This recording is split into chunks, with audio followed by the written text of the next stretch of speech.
What if I told you this tiny laser, yeah, it's about the size of a toaster, can unleash some serious laser power? But that's not the best part, because it also has its own built-in operating system that will allow anybody to take this out of the box and in 10 minutes create a project without even being connected to a computer. Meet the all-new AlgoLaser Pixi. It's compact, it's simple to use, and its abilities are going to shock you. And you're going to love the price too. In this video, I'll show you what the Pixi can do, what makes it different, and why it might be the best entry-level laser ever. So let's just see how much laser you can pack into a box this small. So AlgoLaser popped up on the scene, I think around 2 years ago, and they came out with the AlgoLaser Alpha and the AlgoLaser Delta open frame lasers, but I loved the Delta. It was clearly a different direction than a lot of the other manufacturers were going. They had that nice front panel.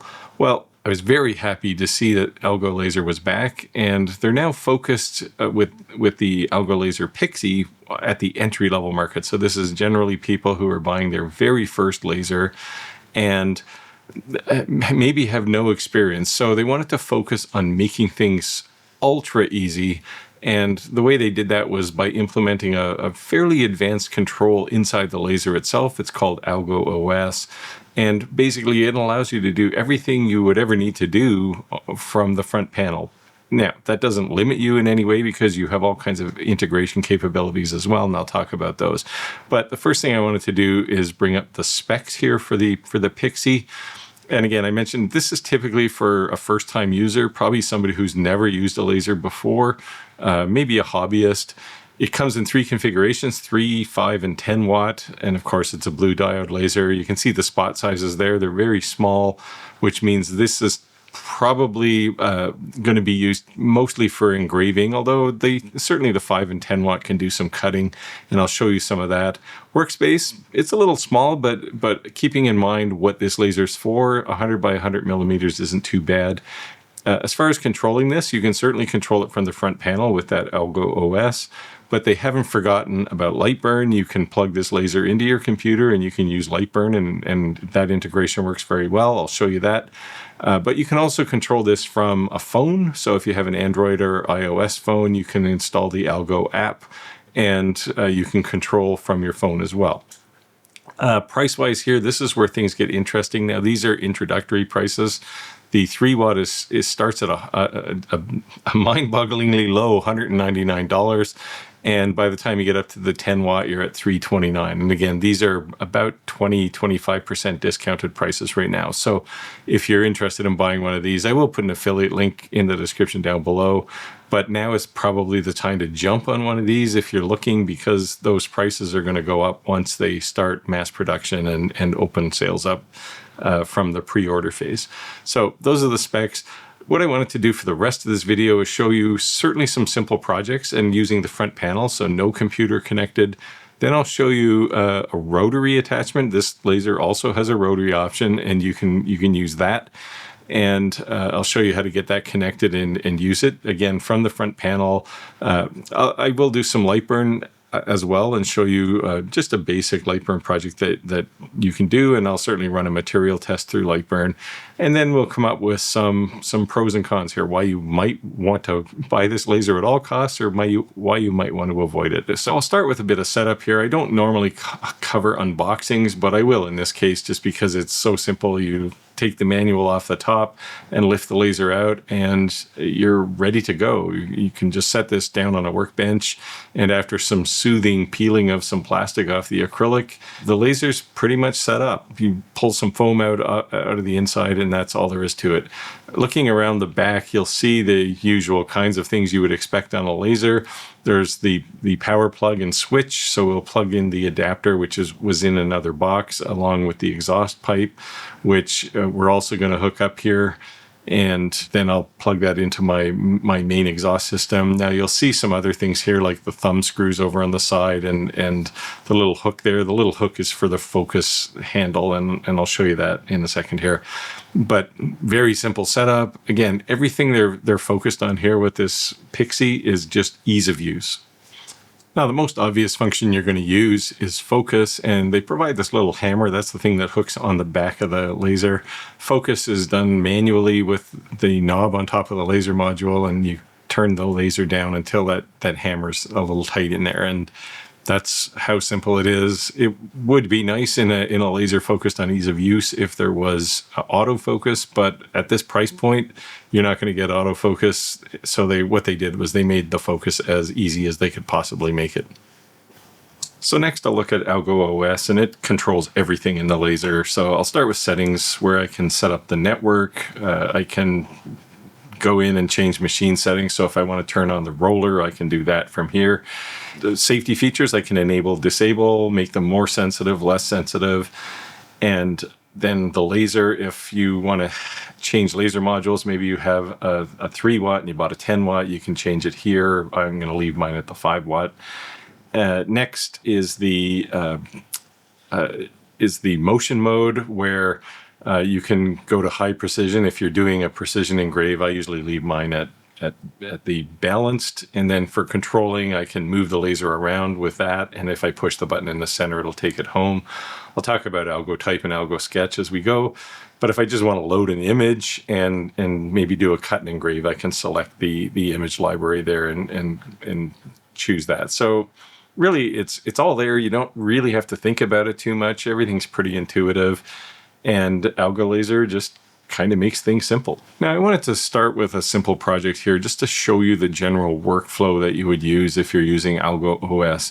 Now, the project is actually fairly complicated because it involves a few simple things, but overall, it's generally pretty easy to understand. So the first thing I'm going to do is go grab a project, and I found this butterfly. I'll use that. This project doesn't really have much use, but I'm going to put this on black acrylic, and so I can select the material. I can make it lighter or darker there if I want, and when I'm ready, I can drop this over on my workspace. I can then move it around, just simple drag with my finger, and I'll print that out on this black acrylic, and you can see it there. I didn't use a particularly high quality here, but that's fine. Now, AlgoLaser gives you this pointer that you can use, and I'm going to use it with Algo Sketch. And if you don't know what that is, it's a way you can just draw on the screen, and you can draw anything you want, and then you can process that. Now I'm going to scale this down because I want to be able to squeeze it around the edge of my butterfly. And I can frame it, of course, so I know it's in the right place. And then I can just put it on my butterfly. Next, I'm going to put some text on there. So I'm going to use Algo Type. And it's just a case of typing whatever you want. And I'm just going to put the Pixi name on here. And then I can change the text size as well. So I'll make it fairly big. And again, I can go back to my workspace, and I can drag it around, I can scale it. I'm not going to bother scaling it here, but then I'll fire that over to the laser. And when the whole project is done, you can see my handwritten text, you can see the butterfly, and you can see the actual text that I wrote. Now, a couple of other projects I did using this same technique. I did them on wood. These two projects with the AlgoLaser sign and the little gremlin guy, those are just projects that are built into the laser, so you can just grab those yourself. Anyway, that's a very simple project, and a couple of other things I did. Next, I wanted to show you the rotary, and to do that, we have to make some adjustments. So I have taken the thumb screws out of the back, and I can raise the height of the case. I'm going to raise it up to the first notch, and then I'll put the thumb screws back in. After that, all I really need to do is plug the rotary into the back, and it just clips in there. And then we're ready to go. I can drop the rotary on now. I'm putting the rotary with the motor on the right. You can put it on the left to do this the right way, but I'm doing it this way to show you. And I'm going to use my sacrificial plastic tube with blue tape on it. I'm going to go in and enable that rotary roller. And now we're ready to go. I can actually use the rotary in either direction, just so you know. I'm going to pick this large cat, a tiger to draw, and I'm going to use colored paper because it's just blue tape. And when I'm ready, I can process it. I can put I could again move this cat around, and I could scale him, but I won't bother. And after that, it's just a case of letting the laser do its thing. It was really easy to set up, and it worked great. So that's the rotary. It takes literally minutes to get it set up and use. So now I wanted to talk about Lightburn, and of course the AlgoLaser Pixi plugs into Lightburn quite nicely, like all Algo lasers. And the reason you'd want to do this is because as you kind of got comfortable in Algo OS, you're going to gain more experience and you're going to want to do more things. Well, Algo OS is a safety system, more or less, so it keeps you wrapped in a safety blanket. And you're going to want to open that up as you kind of grow in experience. So you're going to want something like Lightburn. And the good news here is you can just plug the USB cable into the back of the laser, go into Lightburn and say, find my laser, and get your device set up. It worked really well. Remember to set the X and Y size to 100 millimeters to reflect the workspace size, though, just so that everything fits nicely. With that, you're ready to go. So I took a shot of the lighthouse that's not too far from me, an image, and I dropped that on my workspace. And then I'm going to go and do some settings here. I'll set about 200 millimeters a second, and the interval will be something roughly the height of the beam, and I'll just use those as settings. And it's a grayscale engrave. Of course, I want to try that out. And I shot it over to the laser just on a piece of plywood here. You can see I cut the gremlin out. The output here looks pretty nice. The vertical lines are just wood grain, but you can actually see some kind of white space in between individual lines in the engraving here. And really the way to fix that is just to make the interval a bit smaller. This beam is a little smaller than I thought it was.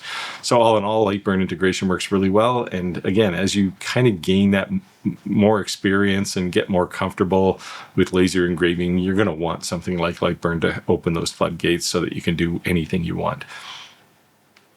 So I've had this AlgoLaser Pixi on my workbench for the last couple of weeks. It's still there, and when I find another material I want to play with, I throw it on there, try a little experiment, and I'm shocked actually at how nicely it does things. So if you're getting started, you've never used a laser before potentially, then this might be the laser for you, because with Algo OS, it makes everything a lot simpler, but it also gives you room to grow if you want to do something like Lightburn later. Now, on the pro side here, it's definitely very easy to use. Literally 10 minutes. You can pull it out of the box, drop it on your workbench, run a project out of their internal memory, and you'll do something in the first 10 minutes, even if you've never touched a laser before. It's very capable. All the materials you would expect a 5 or 10 watt laser to work with, it works with ease. So, there won't be any surprises there. And of course, the price is excellent here. At under $200 to start, this laser's pretty amazing actually for what you're getting. Now, I would say, you're going to grow fairly quickly with your skills. I would say generally stay away from the 3 watt laser and lean towards the 5 if you're doing mostly engraving, or the 10 if you want to do some cutting as well. Now, on the con side, a few things here. I think this laser is going to be easy to outgrow. They actually make it easy to use, which means your skills are going to grow a little faster and you're going to get more comfortable with lasers. Now, you do have one step of growth. You can go to Lightburn and gain a bunch more capability or a bunch more freedom.